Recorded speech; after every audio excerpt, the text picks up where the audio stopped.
दोस्तों, तो अब इसके रिगार्डिंग कुछ क्वेश्चंस देखते हैं हम लोग। क्या बोला है? A battery has an open circuit potential difference that is equal to 6 volt. ध्यान देना, वही हमारा बैटरी का ईएमएफ है। जब मैं external load resistance 60 ohm apply करता हूं तो बैटरी जो पावर डिलीवर करता है that is equals to 0.4 watt. तो सवाल यहां पर यह है, जो हमारा लोड रेजिस्टेंस आर का वैल्यू क्या होनी चाहिए जो कि उस पे मैक्सिमम पावर हमारा जनरेट हो। वी नो ये तब होता है जब हमारा कैपिटल आर और स्मॉल आर इक्वल होता है, एंड बेसिकली हमें स्मॉल आर जो है वो हमें फाइंड करने की जरूरत है। अच्छा, मान लेता हूं जो मेरा इंटरनल रेजिस्टेंस है, that internal resistance is equals to small r. तो इंटरनल रेजिस्टेंस अगर स्मॉल आर है तो सिंपल सी बात है, जो हमारा पावर आएगा that will be equals to e square by, ये हमारा टोटल पावर होगा। So 0.4 will be equals to 36 by capital R plus small r. तो capital R plus small r will be equals to 90 ohm. Now capital R already दे रखा है 60 ओम, तो हमारे पास small are की जो वैल्यू आएगी that will be simply equals to 30 ohm. तो सिंपल सी बात है, देयरफॉर फॉर मैक्सिमम पावर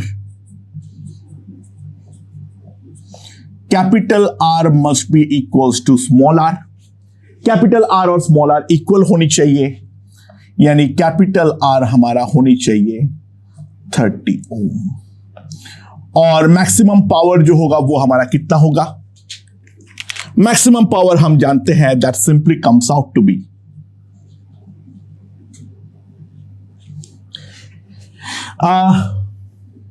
इसके तो करंट कितना हो जाएगा हमारे पास? E बाई 2R, इसका whole square I square into small r, so that will be equals to E square divided by 4 small r. So that will be 36 divided by 4 into small r, that will be simply equals to 120. That will be 0.3 watt. That is the maximum power जो external resistance पे होगा. And by the way, maximum power delivered by battery कितना होगा? Maximum power delivered by cell जो आएगा, obviously जितना external पे होगा उतना ही इंटरनल पे होगा, करंट दोनों में सेम है, रेजिस्टेंस भी सेम होगा, that will simply come out to be equals to 0.6 watt. Okay दोस्तों, अगला क्वेश्चन देखते हैं क्या बोला है। 2 wires have equal mass, lengths are in the ratio of 1:2, the densities are in the ratio of 1:3 and the resistivity are in the ratio of 2:1. They are connected one by one to the same voltage supply. The rate of heat dissipation in the first wire is given to be 10 watt. So find the rate in the case of second wire. तो किस तरीके से निकालेंगे? अच्छा, दोनों का मास हमारा equal है, तो ऑब्वियस सी बात है, जो M1 हमें M2 दे रखा है that is same as saying D1 into volume of the first. D is the density. And volume is nothing but the length into the area. So, D1 into L1 into A1 will be D2 into L2 into A2. हम लोग इस तरीके से लिख सकते हैं साफ साफ। सो नाउ तो A1 बाई A2 हमारे पास कितना आ जाएगा? Now D2 by D1 that is given to be equals to 3/1, and L2 by L1 that is given to be 2 by 1. So A1 by A2 will be simply equals to 6. So R1 by R2 rho 1 L1 by A1 into rho 2 L2 A2 आएगा. Now A2 by A1 is nothing but 1 by 6. अभी निकाला हूं. L1 by L2 is nothing but 1 by 2. And rho 1 by rho 2 is nothing but 2 by 1. So R1 by R2 will be simply equals to 1 by 6. Now power P क्या होता है?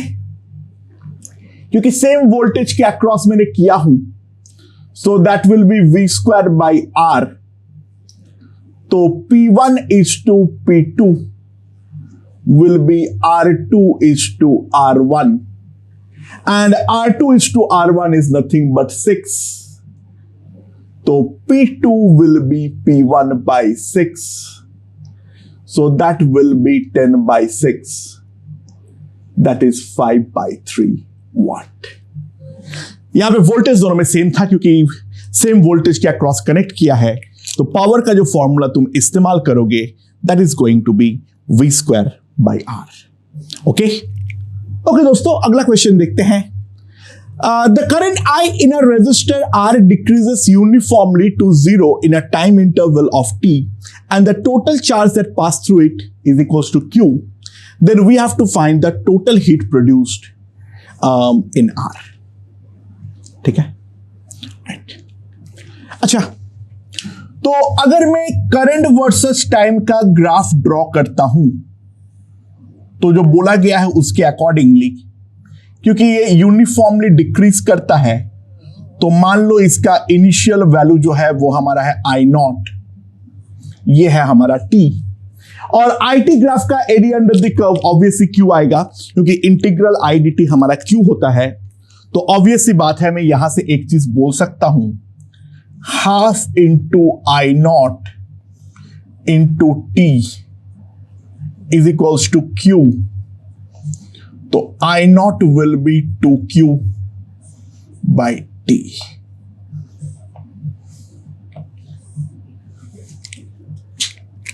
ठीक है,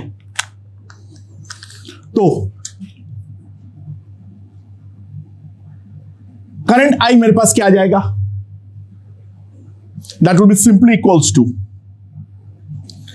initial value है I0, ठीक है, और ये लीनियरली डिक्रीज कर रहा है, into 1 minus T by capital T.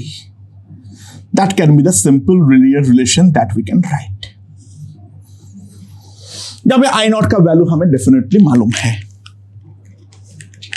So, जो हमारा पावर होगा that will be equals to I square into R, I0 square R by T square, capital T minus small t का होल स्क्वायर. तो हमारे पास जो टोटल हीट प्रोड्यूस होगा that will be integral PdT from 0 to capital T I0 square R T square integral T minus capital T का whole square dt from 0 to T. That is what I can write. और I0 square का value आप put कर दो यहां पर, तो हमारे पास जो आएगा that will be 4Q square R by T to the power of 4. पहले वाले का क्या होगा? T square integral dt is T minus 2T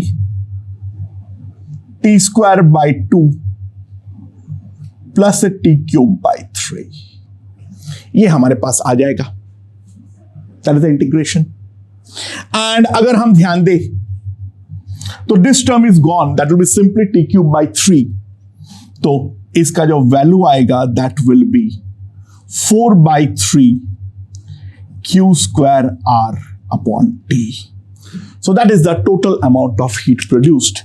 Simply current का relation निकालो as a function of time and after that we are done. इस पे ज्यादा दिमाग लगाने की कोई जरूरत नहीं है. ओके दोस्तों, क्या बोला है? मेरे पास एक क्यूबिकल बॉक्स है जिसका एज है 60 सेंटीमीटर और वो जो मटेरियल से बना हुआ है उसका थिकनेस है 1 मिलीमीटर एंड थर्मल कंडक्टिविटी जो है वो है हमारा 4 × 10⁻⁻⁴ calorie second inverse kelvin inverse. अगर हीटर के थ्रू इंटीरियर का टेम्परेचर आउटसाइड टेम्परेचर के रेस्पेक्ट में 1000 डिग्री सेल्सियस ऊपर मेंटेन किया हुआ है और जो हमारा हीटर है वो 400 वोल्ट के अक्रॉस कनेक्टेड है, तो सवाल यहां पर ये है जो रेजिस्टेंस ऑफ द हीटर हमारा कितना होगा. तो इसका मैं अगर एक स्कीमेटिक डायग्राम ड्रॉ करूं, अगर मैं ये वाला चीज का एक स्कीमेटिक डायग्राम ड्रॉ करूं, so this is the box and obviously it has some thickness. ठीक है, राइट. बाहर का टेम्परेचर अगर T डिग्री सेल्सियस है तो अंदर का टेम्परेचर है 1000 प्लस T डिग्री सेल्सियस. तो ऑब्वियसली यहां से कंडक्शन होगा और यह है हमारा heater. That heater has some resistance R और इसको जो मैं कनेक्ट किया हूं वो तो एक का 400 वोल्ट का बैटरी के अगेंस्ट कनेक्ट किया हूं. तो सिंपल सी बात है, अगर मेंटेन किया हुआ है तो मैं एक चीज तो बोल सकता हूं, जो power loss to atmosphere due to conduction, power loss to atmosphere due to conduction must be equals to thermal power of R. ये रेजिस्टेंस R का जो हमारा थर्मल पावर होगा वही रेट से तो हमारा कंडक्शन के चलते एटमॉस्फेयर पे पावर लॉस होनी चाहिए, तभी हमारा अंदर का टेम्परेचर मेंटेन होगा. सो हम सिंपली एक चीज लिख सकते हैं कि A T2 minus T1 by the thickness L will be equals to V square upon capital R.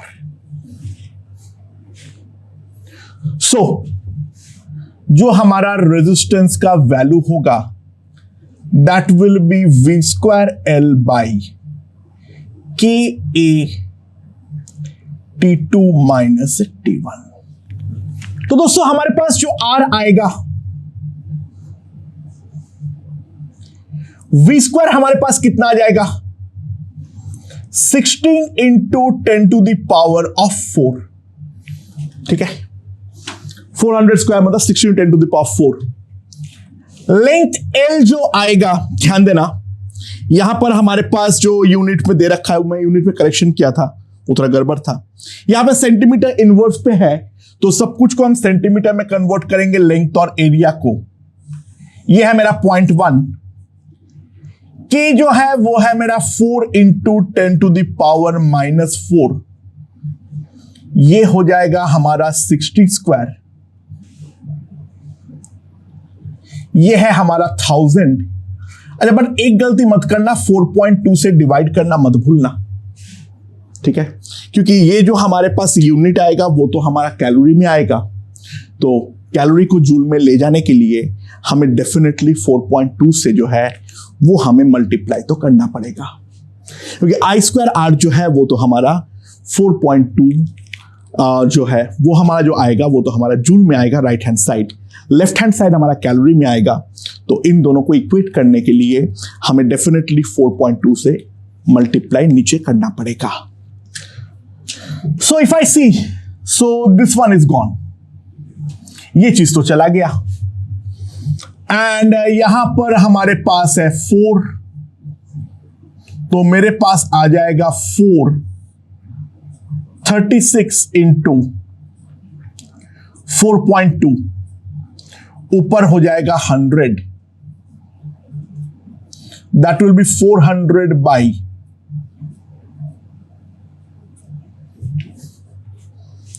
ठीक है। I hope this one is perfectly fine. आप जो भी कैलकुलेशन है कर लेना, अगर कैलकुलेशन में कोई गलती भी है तो वो चेक कर लेना। मेरे ख्याल से, अच्छा मैंने एरिया थोड़ा गलत लिखा हूं, सॉरी। एरिया जो होगा वो तो मेरा साइड लेंथ है, वो इंटू 6 आएगा मेरे पास नीचे। एज लेंथ जो है वो तो हमारा हाँ, जो हमारा एज लेंथ है वो हमारा 60 सेंटीमीटर दे रखा है, तो ऑब्वियस सी बात है हमारे पास 6 क्रॉस सेक्शनल एरिया होगा, तो वहां पे मैंने इंटू 6 करना जो है वो भूल गया था। तो हमारे पास फाइनल जो भी आएगा यहां पर इंटू 6 कर दो, करेक्ट, इतना ओम आएगा एंड सिंपली कैलकुलेट इट, जो भी हमारा आर का वैल्यू आएगा, कोई दिक्कत वाली बात हमारा नहीं है।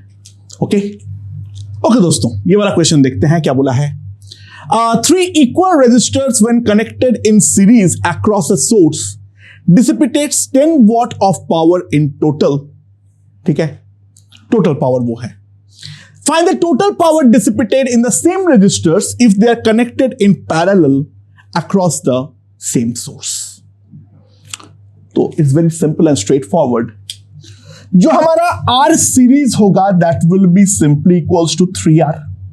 इंडिविजुअल रेजिस्टेंस को मैं अगर ये मान लेता हूं, और R पैरेलल जो होगा दैट विल बी R/3।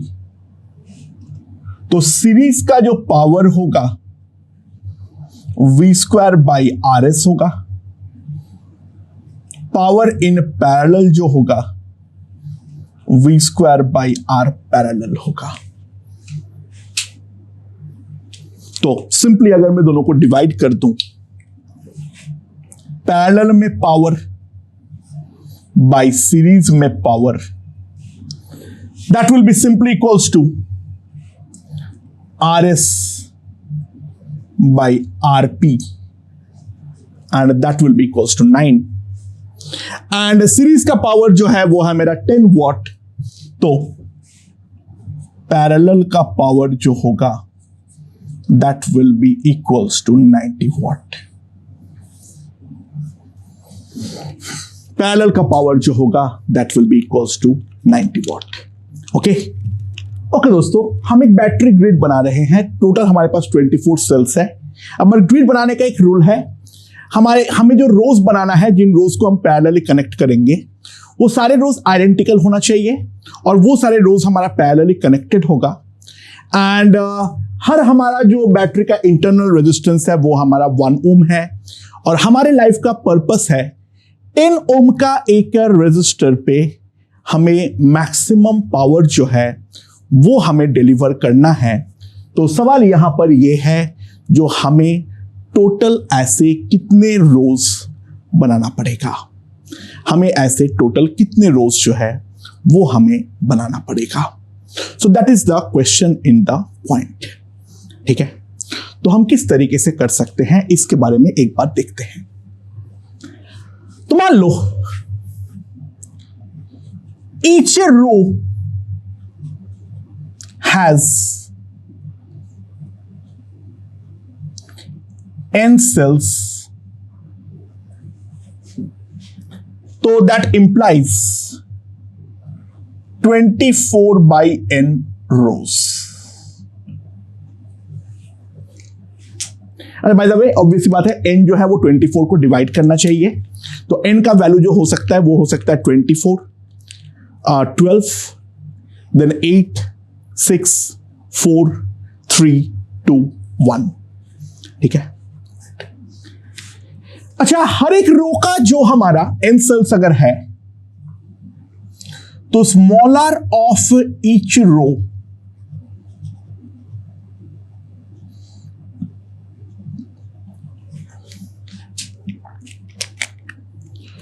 और ऐसे 24/n रोज है, तो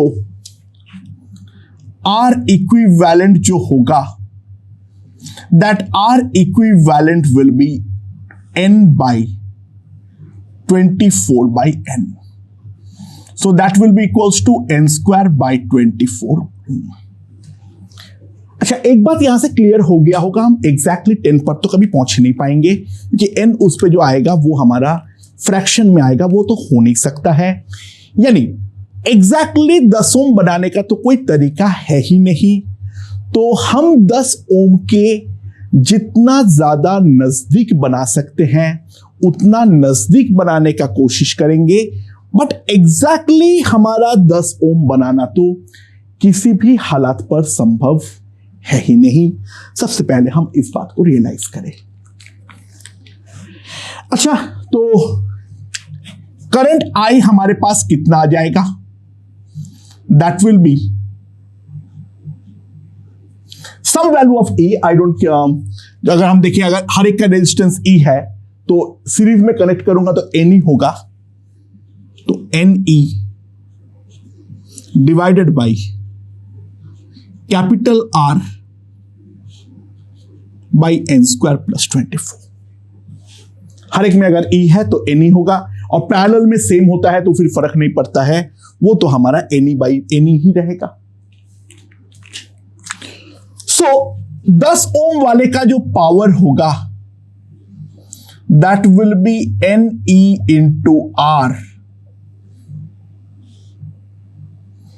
sorry n e by r plus N square by 24 इसका होल स्क्वायर इंटू आर, ये हमारे पास आ जाएगा। हमें ये वाला पावर को मैक्सिमाइज करना है। यानी बेसिकली अगर हम ध्यान दें तो बाकी सब ई स्क्वायर और आर तो कोई काम का नहीं है, तो to maximize function of n that is equals to n by r plus n square by 24। ठीक है, सो f डैश n कितना आ जाएगा?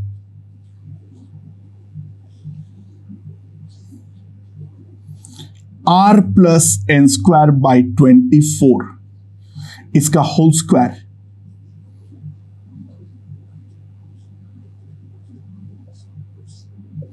n का डिफरेंशिएशन है 1, इसका डिफरेंशिएशन हो जाएगा 2n by 24, that must be equals to 0। अब यहां पर इसको 0 कर दो तो हमारे पास जो आ जाएगा that will be r will be equals to n square by 24, यानी n स्क्वायर का वैल्यू आ जाएगा हमारे पास 240। n स्क्वायर का जो वैल्यू आ जाएगा that will come out to be equals to 240। तो अगर हम ध्यान दें इसमें 240 का अगर मैं रूट लेता हूं तो सो दिस विल बी 1, कितना होगा 15 स्क्वायर जो है, 15 स्क्वायर जो है वो 15 स्क्वायर हमारा 225 होता है, तो n will lie in the interval of 15 to 16। 15 और 16 के बीच में कुछ है, बट ये तो हमारा पॉसिबल ही नहीं है क्योंकि n का या तो 24 वैल्यू होगा या तो हमारे पास 12 वैल्यू होगा, उसके बीच में कोई पॉसिबिलिटी जो है वो तो हमारा नहीं है। सो ध्यान देना, ऑब्वियस सी बात है हमें जो चेक करना पड़ेगा, ये एक इंपॉर्टेंट फंडा है समझो, to check n equals to 12 and दूसरा n इक्वल्स टू 24, जिसके बीच में सॉल्यूशन लाई किया है उन्हीं दोनों में कहीं पर मैक्सिमम होगा। अच्छा, n अगर 24 होता है, n अगर 24 होता है तो हमारे पास जो n by 10 plus N square by 24 का वैल्यू होता है 24 बाई 34, और n अगर 12 होता है तो इसका वैल्यू होता है 12/10 प्लस 6, that will be 12/16. अब सवाल यह है दोनों में से कौन सा बड़ा है कौन सा छोटा है, वो हमें बस एक बार कंप्यूट करना पड़ेगा. ध्यान देना, this will be 0.75. 24/34, that is 12/17. 17 into 4, yeah, it is very close to 0.7, very close to 0.7. ठीक है. सो ऑब्वियस सी बात है, ये वाला क्वांटिटी हमारा बड़ा है, तो ये हमारा मैक्सिमम पावर देने वाला है. तो ध्यान दो, हमने सॉल्व किए, n 15 और 16 के बीच में आया, लेकिन n जो है वो 24 के डिवाइजर होना जरूरी है. तो जो n हमारा आया है सॉल्व करके, उसके 2 इमीडिएट डिवाइजर्स पे हमें चेक करना पड़ेगा. तो ऑब्वियस सी बात है, हमें जो करना चाहिए दैट इज हमें हर एक सेल में 12 जो है वो सेल लगाना पड़ेगा, और 12 लगाने के बाद उसका 2 ऐसे पैरेलल हमें बनाना पड़ेगा, तब हमारा मैक्सिमम पावर जो है वो हमारा डिलीवर होने वाला है. Look at this question. हमेशा लोड रेजिस्टेंस के इक्वल मुझे मिल पाएगा, वो बिल्कुल भी जरूरी नहीं है.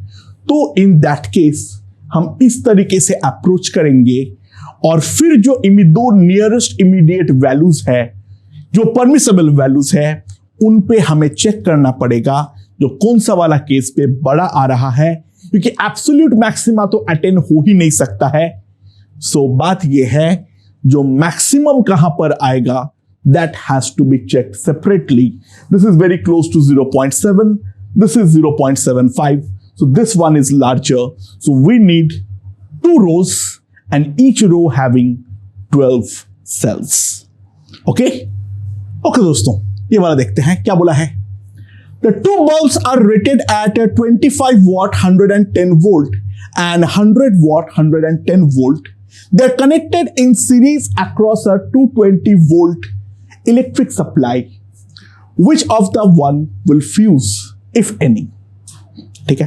अच्छा देखो, जिसमें जो रेटिंग किया जाता है उसके अक्रॉस वोल्टेज अगर उससे ज्यादा हो जाएगा तो हम बोलेंगे वो बल्ब हमारा फ्यूज कर जाएगा. कम वोल्टेज होगा, फर्क नहीं पड़ता है, वो थोड़ा डीम होके जलेगा, लेकिन ज्यादा वोल्टेज होने पर डेफिनेटली वो हमारा फ्यूज हो जाएगा. वो तो वो झेल ही नहीं सकता है. That's a theoretical one. Exactly तो थोड़ा बहुत टॉलरेंस होती है, बट वो टॉलरेंस को हम यहां पर नजरअंदाज करेंगे. अच्छा, जो 25 वॉट वाले का है, उसका अगर मैं R1 देखूं तो that will B 110 square by 25, और 100 वॉट वाले का देखूं तो R2 110 स्क्वायर बाई 100. तो R1 is to R2, R1 by R2 जो हमारे पास आएगा अगर हम देखें, so that will be equals to 4. R1 by R2 that will be equals to 4. ठीक है, समझ में आया? ओके. नाउ अब जो है हमारे पास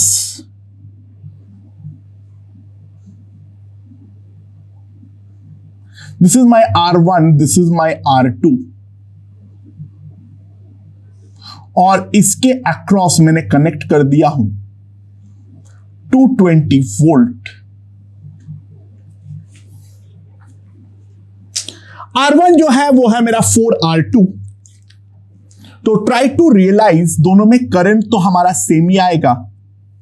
करंट I जो होगा that will B 220 by R1 plus R2, and R1 is 4R2, that will be 5R2. तो इस वाले के अक्रॉस जो V1 आएगा, V1 will be R1 that is 4R2 into 220 by 5R2. तो 44 into 4 that is equals to 176 volt, और इसके across जो V2 आएगा, V2 will be simply 44 volt. Obviously हम एक चीज साफ साफ देख सकते हैं, ये जो 176 वोल्ट है that is greater than 110 volt. तो ये अगर 110 वोल्ट से ज्यादा है, देयरफॉर हम सिंपली बोल सकते हैं जो बल्ब 1 विल फ्यूज, जो पहला वाला बल्ब है वो हमारा डेफिनेटली फ्यूज कर जाएगा। ओके दोस्तों, अगला क्वेश्चन देखते हैं क्या बोला है। Calculate the amount of heat generated in a coil of resistance R due to charge Q passing through it if a current decreases to 0 having, ठीक है, सॉरी क्या लिख रहा हूं, अगर करंट जो है वो हमारा हर डेल्टा टी सेकेंड में अपने वैल्यू के आधा जो है वो हमारा हो जा रहा है। ओके, ये वाले चीज पे हमें थोड़ा सा एक मैथमेटिक्स के बारे में सोचना पड़ेगा। ऐसा कौन सा फंक्शन है जो कि कंटिन्यूअस हो? देखो, ये जीपी तो हो सकता है, लेकिन जीपी के बारे में हम बात इसलिए नहीं कर पाएंगे क्योंकि वो तो डिस्क्रीट वैल्यूज को लेकर डील करते हैं। ठीक है, तो ऐसा कौन सा फंक्शन है जिसका हाफ हो जाने का रेट जो है वो हमारा कांस्टेंट है? अगर हम ध्यान दें थोड़ा सा गौर से, तो मेरे ख्याल से जो हमारा ट्रायल सॉल्यूशन होना चाहिए that will be I equals to I not into e to the power minus lambda T.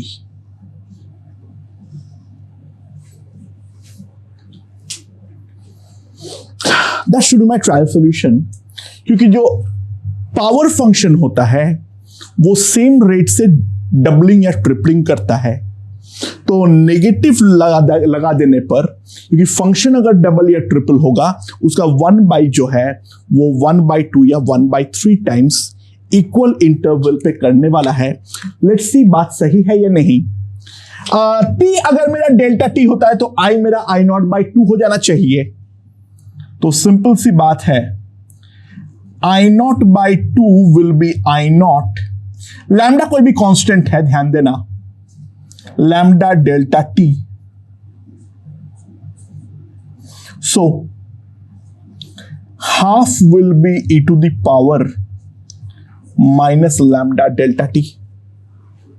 तो मेरे पास जो लैम्डा डेल्टा टी का वैल्यू हो जाएगा दैट विल बी ln2।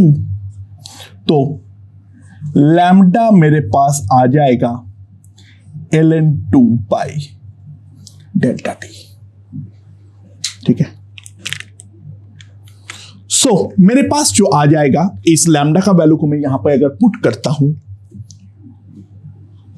तो I will be I0 e to the power minus ln2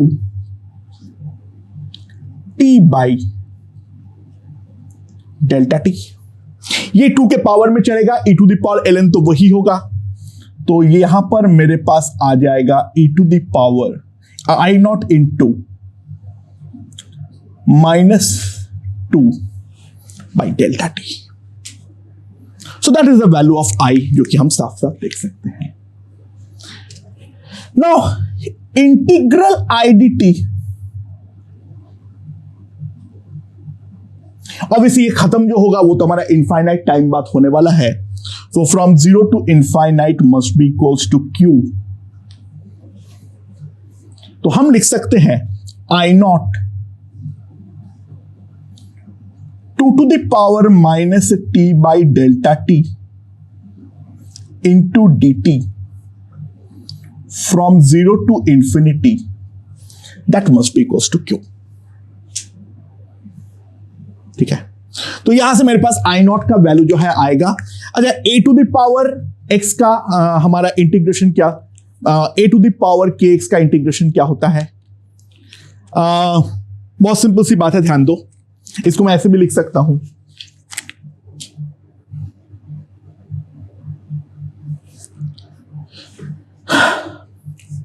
that will be I naught into 2 to the power minus 1 by delta t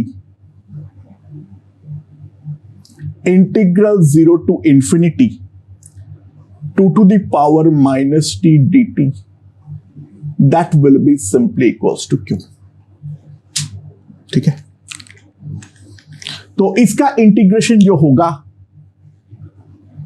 that will be I naught 2 to the power minus 1 by delta t, इसका integration होगा 2 to the power minus t by minus 1 ln 2, 2 to the power minus infinity 0 होगा। ठीक है, और 2 to the power 0 हमारे पास 1 हो जाएगा, तो इसका वैल्यू सिंपली ln 2 आएगा। तो हमारे पास आई नॉट की जो वैल्यू होगी Q into 2 to the power 1 by delta T divided by ln 2 आ जाएगा। ठीक है, right. And now we have to find the total amount of heat generated. तो पावर का वैल्यू जो होगा that will be simply equals to I square R, that will be I naught square into e to the power minus 2 lambda t। तो total heat produced will be, मैंने पहले वो निकाल दे रहा हूं, फिर लैम्डास वगैरह का वैल्यू पुट कर दूंगा, sorry into R, I naught square R e to the power minus 2 lambda t dt from 0 to infinity। तो यहां पर क्या आ जाएगा, मेरे पास 1 हो जाएगा और 0 हो जाएगा, तो मेरे पास आ जाएगा simply h will be equals to I naught square R divided by 2 lambda। So that will come out to be the value। And now I naught square का value Q square 2 to the power 2 by delta t by ln 2 का whole square into 2, and lambda का value जो हमारे पास आएगा that will be simply ln 2 into delta T. ये हमारे पास lambda का वैल्यू हो जाएगा। एंड नाउ यहां से मेरे पास वैल्यू आ जाएगा that will B Q square delta T 2 to the power 2 by delta t minus 1 by ln 2 का whole cube।